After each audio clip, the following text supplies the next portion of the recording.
I am one person. There are many occasions that I do not have the money or time to review a game or hardware upon release. This is where this series comes in. As time, sales, and finances allow, I will review whatever it is after the fact and try to answer a simple question. Is it a bargain bin banger? Up for debate today is Assassin's Creed Mirage. This is an October 2023 video game release for Xbox One and Series consoles, PS4 and 5 consoles, cloud services such as Amazon Luna, and PC. It is an action-adventure RPG within the gargantuan Assassin's Creed series. This installment is set in ancient Baghdad, and you play as one of the antagonists of Valhalla and the subject of its final boss fight, Basim, who is the Sage of Loki. I purchased a physical copy of Assassin's Creed Mirage on the PlayStation 5 for £26. It was a used, second-hand copy purchased from a private eBay seller. So, is it a bargain bin banger?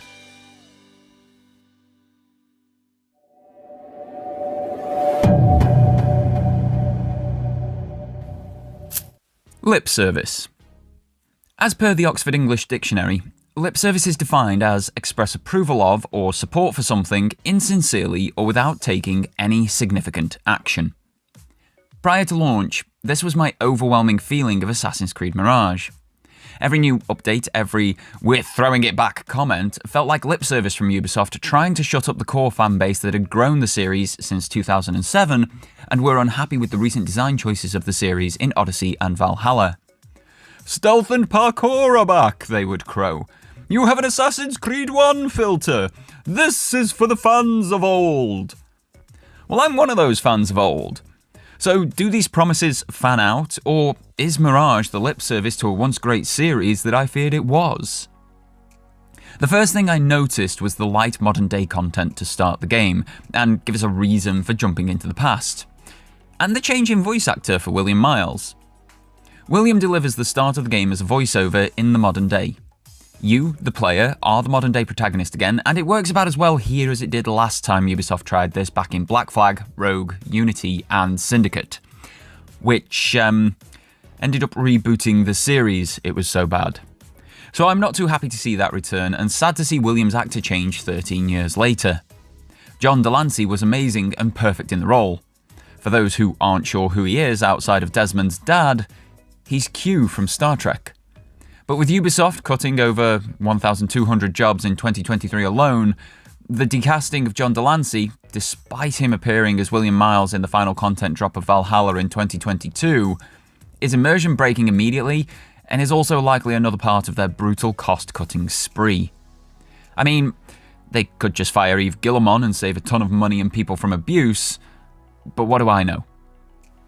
The thing is, Basim's voice actor has changed too.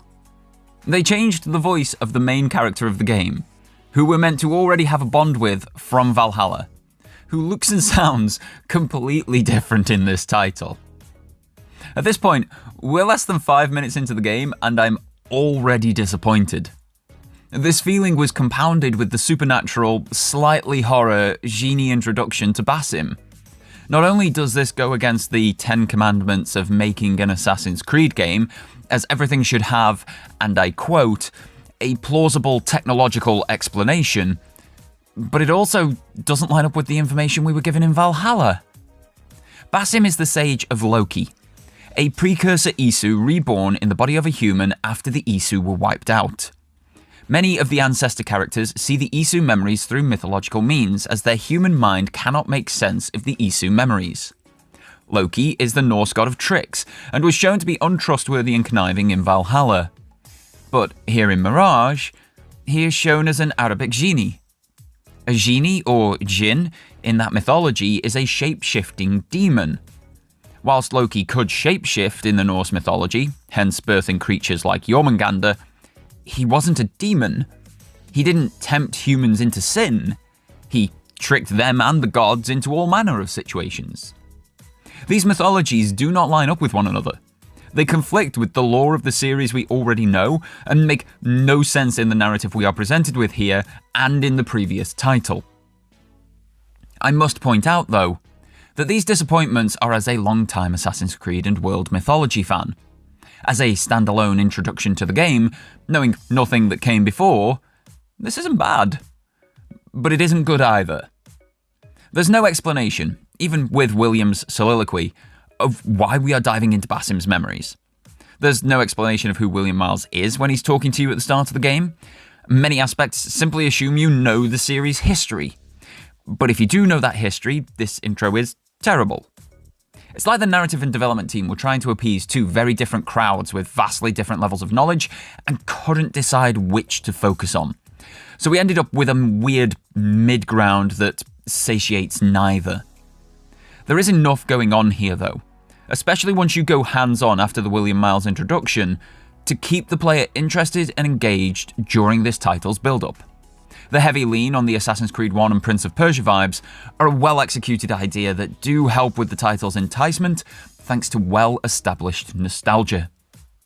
The introduction thereafter, I actually like. Narratively, it feels like an Assassin's Creed from the build-up. The main character starts outside of the Brotherhood, in this case looking to join it, and suffers some form of tragedy to push them further into the Brotherhood and give them conviction and purpose on their journey. I found myself enamored with the narrative in this introduction despite myself, which is a huge positive for the game. But once that solid introduction is over, the narrative comes quickly off the rails, because you can tackle it in any order. This design choice hinders how the story is told. Because you can tackle the narrative in any order, every individual moment has to be able to fit at either the beginning or the end of the game. You have 5 bureaus throughout Baghdad, each with its own narrative for its region and a member of the Order of the Ancients to take out. Each has to be completely self-contained though, because you may not have encountered characters or events yet at other bureaus. Example, at one bureau you are tasked with finding a member of the Brotherhood and returning him to his position as Toolmaster. I did this bureau 4th, but could just as easily have done it 1st or last. This means that character that I saved during that bureau's questline cannot appear during the process of another bureau and vice versa, because required story moments may not have happened for them to be there. It nullifies any life and organic crossover that a story should and would normally have, because these events can't inform anything outside of their bureau's contained area and narrative. This also means that the world doesn't evolve. No matter the order that you tackle the corruption in, someone else will tackle it in another way.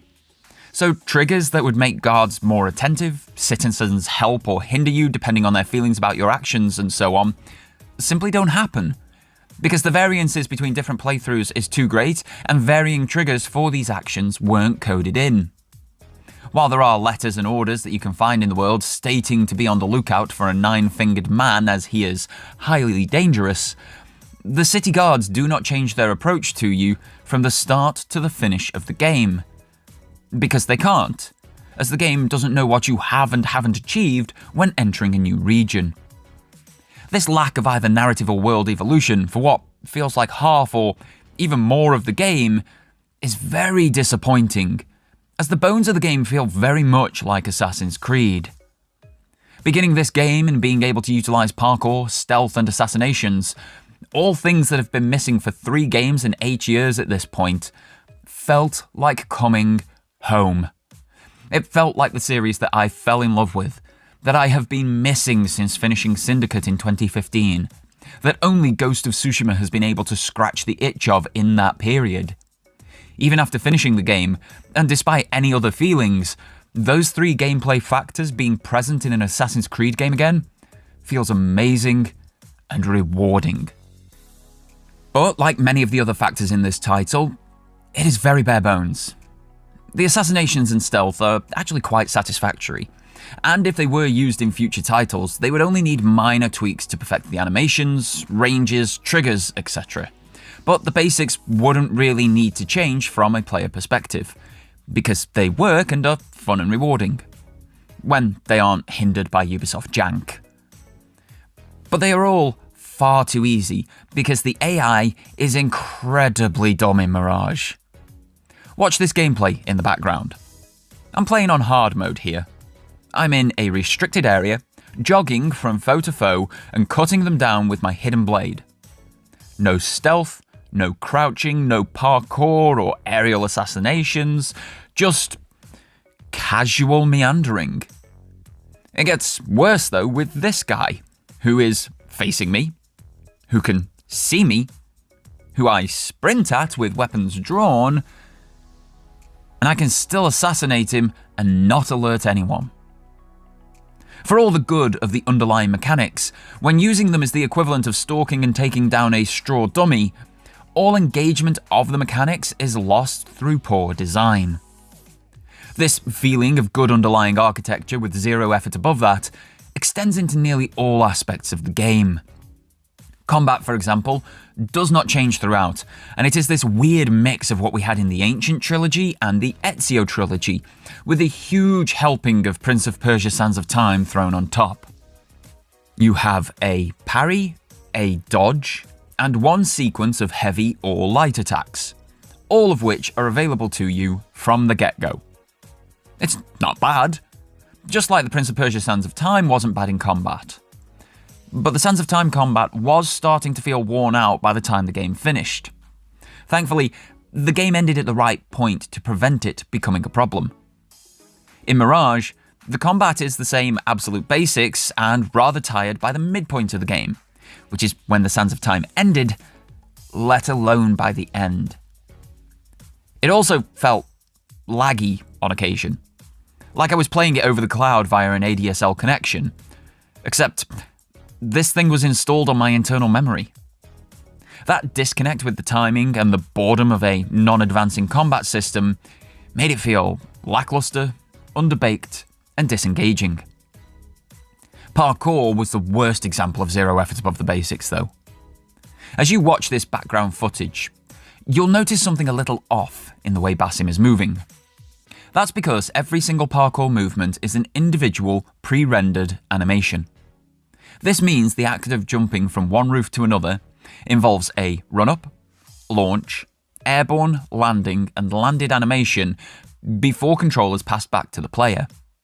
As these are all pre-rendered, the engine needs to recognize all animations that may be required in the future from the player's current input.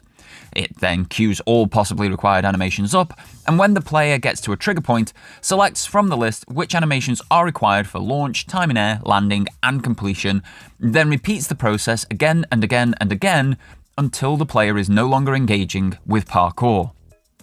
Now, this isn't a terrible design choice. It worked well enough in Unity to have that game's movement held in high regard. The challenge is that the engine is slow at selecting all of these animations. Far slower than the average gamer moves, let alone a seasoned Assassin's Creed parkour player. So there is a perceptible pause between every single animation and huge frustration when you as the player want to change direction, wall, rope, etc. mid-action, because you might need to, let alone want to, but can't, because the system is mid-pre-rendered animation. The system simply cannot adjust like the player can, because player-focused animation cancelling wasn't coded in. It can't recognize the inputs, choose an animation, and make an adjustment when the player asks it of the game, if it is already doing something else, which during parkour is most of the time. If you are mid-climb in Mirage, do not expect to be able to flow out of that climb into free running around the corner to the left via a wall eject on the excellent designer-placed poles and swings for a smooth and beautiful parkour flow, because you can't cancel out of the climb animation. So many times I gave the game commands while utilizing parkour, and nothing happened. But Assassin's Creed used to be able to do all of this. Up to and including Black Flag, you had complete autonomy over your movement in-game and could adjust it at will as required. The same was true of both combat and stealth, giving rise to army-wiping moments without taking a hit, free-running the entire map while being chased and without touching the floor or getting hit, and many more impressive feats. But 10 years later, Ubisoft are releasing a game that they are calling a return to form, a back-to-basics approach, one for the fans, that mechanically doesn't even match up to their own games of a decade ago, let alone their competitors now. But it isn't all doom and gloom here. I've already covered the stealth and assassinations, and despite the challenges I've just mentioned, having parkour back is an astronomical improvement over having nothing in the last 2 games. I also actually wanted to finish this game, unlike both Odyssey and Valhalla. It took an antagonist from a previous game and made me actually really quite like them. Want to know their story and see how they got to where they are from what I know them previously. The journey of Basim is decently characterised. Don't get me wrong, this doesn't match up to God of War Ragnarok Valhalla's characterisation storytelling, but it is good enough to keep a player engaged. If you know what happens in Valhalla, which is Basim's future, as I did, you want to see how he got there, similar to wanting to see how Anakin became Darth Vader in the Star Wars prequel trilogy. If you don't know Basim's future, the narrative is enough to see you through to the resolution. The investigative nature of many missions is fantastic. Unfortunately, the map and game triggers are a little too generous on occasion, robbing you of that success feeling of figuring out a location clue, but there are many times when things just aren't handed to you via a quest marker. You have to take the clues that have been given to you, join them with clues you have discovered yourself, and figure out your next move. This felt very akin to Assassin's Creed 1, which is a game that I adore, so was very welcome here. Assassinations of Order members are a superb return to the black box options we had in Unity and Syndicate, and do hark back to Assassin's Creed 1. Your investigations supply multiple manners for you to approach the target and take them out. From full stealth infiltration to using crowds as distractions, utilising the environment to your benefit, or impersonating someone else to get close. It feels free while simultaneously being contained in a tightly honed package. The kill rooms, those conversations with a target after assassinating them, are so much better than we've seen in years here. They actually elicit Assassin's Creed Origins feelings in their power, impact, and nuance, and they were some of the best that the series has seen, which actually is a lovely and welcome return to form. But even these positive factors face large challenges. Now, before I get into those, this is a message for Ubisoft if they ever happen to watch this video. Do not take my complaints, or the complaints of any other review, and deem that everything done in this game was bad and should never be revisited. The stealth, parkour, investigations, assassinations, kill rooms, Assassin's Brotherhood, Assassin vs Templar War, smaller location, focused, character-driven story, and basic gameplay loop are all excellent platforms to build upon for future releases. Here in Mirage, however, they are all squandered by other factors. That story resolution that I mentioned earlier is hindered by design choices in the final Ancients mission and the actual conclusion itself, in that these aspects suck. That final Ancients mission requires you to have 6 or 9 of a unique currency to complete it. You have to bribe a slave for information or a key, and they only accept this specific currency. That's a fine idea in isolation. But in reality, I had got to this final mission within Baghdad without using any of these unique currencies. I had no need of them in the main quest, other than the odd shortcut here and there. And as I could achieve the same goal as that shortcut without that currency, I'd never done any other side missions to obtain them. I assumed, as had been the case through the rest of the game, that I could achieve the same end via a different means in this final mission. Unfortunately, I was wrong. This destroyed everything. The narrative and gameplay flow was completely undone, as I had to go away, mid-mission, to do 4 completely unrelated side quests just to get this currency. That's 30 minutes to an hour's game time depending on the type of player, doing something completely unrelated mid-final mission. During this time, the alarms are sounding constantly, as I have half invaded the palace. Dead bodies of guards are strewn everywhere. The main gates and doors are wide open for anyone to enter, and as I found out, this NPC has 3 levels of bribes. You have to bribe him 3 times to get access to the rest of the mission. So after completing 1 side mission and returning, expecting to be able to advance, I then had to repeat that process 2 more times I was running to and from the palace multiple times just to complete one quest, thanks to a mechanic that literally never appears anywhere else in the core narrative. I was so annoyed with this catastrophic design choice that I quit playing 4 times during this process. This climactic moment, the end of my entire journey in Baghdad, with revelations, character and story advancements, was so badly made, to the point of almost purposely pissing the player off, that it took 4 days for me to get through it. And then the conclusion to Basim's story after getting through this is nonsensical. Now I know what happens at the end because I've played Valhalla. Or at least, I think I know what happens at the end. Because there is no definitive explanation in-game, at all, as to what just happened. This explains why one of the most prominent video topics about the game on YouTube is Mirage's ending explained.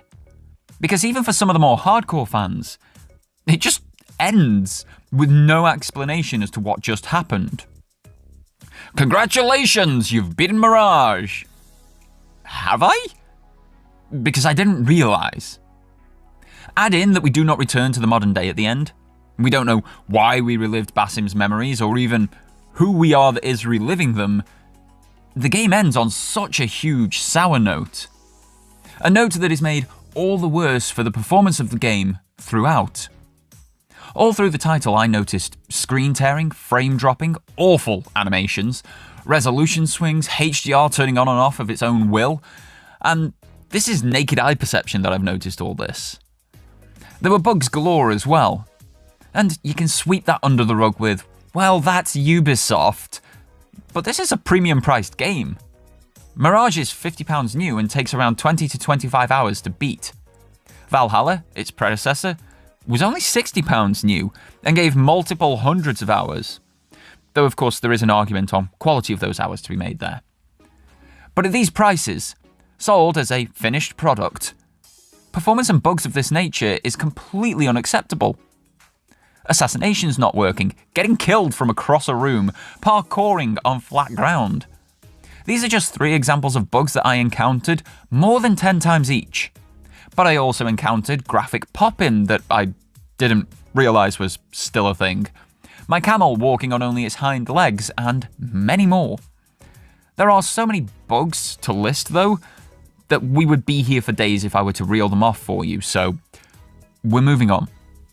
It is hugely frustrating, because for the most part, Mirage makes me realise that we are close to the real Assassin's Creed games again. The core of this title feels like Assassin's Creed when playing it. When you look at the 10 commandments of how to make an Assassin's Creed game that Ubisoft gave us years ago, only point 7 about everything having to have a technological explanation, and point 8 about digging in a character's past to find out what really happened in key historical moments were missed. 8 out of 10 points ticked is a huge step up over the 5 points of Valhalla and the 1 or 2 of Odyssey. We're nearly there, and that does, despite myself, excite me. So with all that said, is Assassin's Creed Mirage a bargain bin banger? I paid £26 for this game second hand. It is currently selling for £44.59 new and around the £20 to £30 mark used. In terms of gameplay time, £26 for 26 hours is pretty good. But that time in game was often not enjoyable. From poor design choices to lackluster implementations, bugs and mechanical challenges, this game feels like the lip service that I feared it would be before launch. There are aspects that I love and would love to see again and hopefully improved. Mirage seems to have been enough of a commercial success to warrant further titles of this design within the series. But for this title, this specific game, I simply cannot recommend it at any price. It isn't the game that fans of old wanted, falling short in nearly every metric. Newcomers will be very confused if they do finish it, or so annoyed with design choices that they won't finish it. Even at the 50% off price that I got it for, I cannot say that it was value for money. And so, in conclusion, no. Assassin's Creed Mirage is not a bargain bin banger. It will be one to try if it comes onto a subscription service that you have. But until such a time, just steer clear. I'd like to thank you all very much for tuning in. This series is going to continue, and we're looking at Forspoken next when I get the spare time to play that game. So if you do want to see more, make sure to do all the standard sub, like, and share things to help the series grow. In the meantime, if you are looking for more content, these are my reviews of both Assassin's Creed Odyssey and Valhalla. Thank you once again for tuning in, and until next time folks, have yourselves a fantastic day, and take care.